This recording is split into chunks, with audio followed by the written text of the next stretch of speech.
జై శ్రీమన్నారాయణ. మార్గశిర మాసం విశిష్టత. మనకు నిర్ణయించిన 12 మాసాల్లో కొన్ని మాసాలు భగవంతుని ఆరాధనకు విశేషమైనవి. చాతుర్మాస దీక్షలో భక్తులు భగవంతుని ఉపాసన చేస్తారు. ఇందులో పరమ పవిత్రమైన కార్తీక మాసం పూర్తయి మార్గశిర మాసంలోకి అడుగుపెట్టాము. ఈ మాసం లక్ష్మీనారాయణలకు అత్యంత ప్రీతికరమైన మాసం. మార్గశిర మాసంలో గురువారం చేసే లక్ష్మీదేవి పూజ విశిష్టమైనది. విష్ణుమూర్తికి ఇష్టమైన ఈ మాసంలో చేసే ఉపవాస దీక్షలు, పూజలు సకల శుభాలనిస్తాయని చెప్తారు. ఈ మాసంలో పౌర్ణమి రోజున మృగశిర నక్షత్రం ఉంటుంది. అందుకే ఈ నెలకు మార్గశిర మాసం అని పేరు. ఈ మాసంలో సూర్యభగవానుడు ధనురాశిలోకి ప్రవేశిస్తాడు కనుక ఈ కాలాన్ని ధనుర్మాసంగా భావిస్తారు. శ్రీ వైష్ణవులకు ధనుర్మాసం అత్యంత ప్రియమైనది.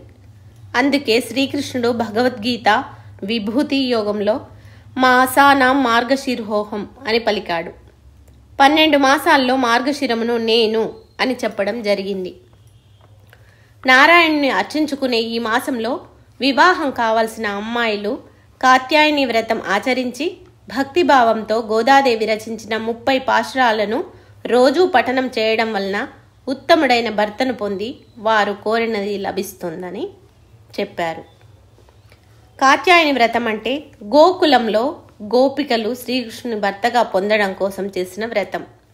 గోదాదేవి ఆ వ్రతాన్ని ఆచరించి శ్రీకృష్ణుని మాలలను ధరించి శ్రీరంగనాథుణ్ణి భర్తగా పొందింది. ఇక మన జీవన విధానంలోకి వస్తే మానవ జీవన విధానంలో జన్మరాహిత్య ముక్తిధామాన్ని చేరుటకు అనేక మార్గాలున్నా భక్తి మార్గమునకు మించినది లేదు. కలియుగంలో భగవన్నామ స్మరణే ముక్తికి సోపానమని పెద్దల వచనం. మార్గశిరం, మార్గశీర్షం అంటే మార్గములలో తలమానికమైనదని అర్థం. అదే దైవస్వరూపం, సాక్షాత్ కృష్ణస్వరూపం.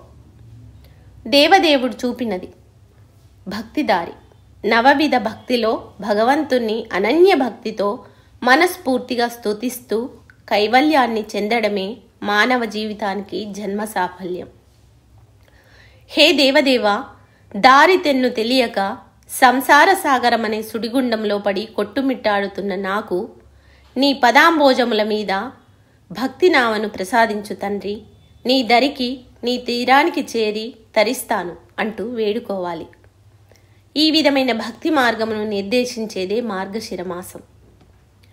చాంద్రమానాన్ని అనుసరించి మార్గశిరమని, సౌరమానాన్ని అనుసరించి ధనుర్మాసమని పెద్దల మాట.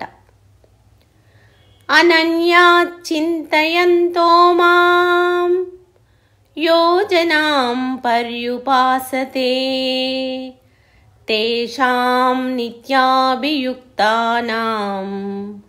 యోగక్షేమం వహామ్యహం.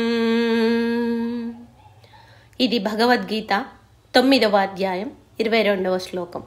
తాత్పర్యం: ఏ ప్రయోజనమును ఆశించక నన్నే ధ్యానించుచు ఉపాసిస్తూ నాతో నిత్య సంబంధమును కోరునట్టి నా యొక్క భక్తుల యోగక్షేమాలను నేనే చూస్తాను. భౌతికంగా ఆలోచిస్తే కాలం కలిసి అదృష్టం పట్టి ఐశ్వర్యం లభించడం యోగం. ఆ ఐశ్వర్యం కలకాలం ఉండటం క్షేమం. భగవద్ైశ్వర్యమునకు మించినది ఉన్నదా? భగవంతుని చేరడం కన్నా ఈ జన్మకి కావాల్సింది ఏమి ఉన్నది చెప్పండి? భగవంతుణ్ణి పొందడం నిజమైన యోగం. తిరిగి జన్మించకుండుట నిజమైన క్షేమం. కొన్ని శాస్త్రాల ఆధారంగా తెలిపిన సమాచారాన్ని గ్రహించి తెలపడం జరిగింది. ధన్యవాదములు. లోకా సమస్త సుఖినో భవంతు. శాంతి శాంతి. మీ సుజాత, రచయిత్రి.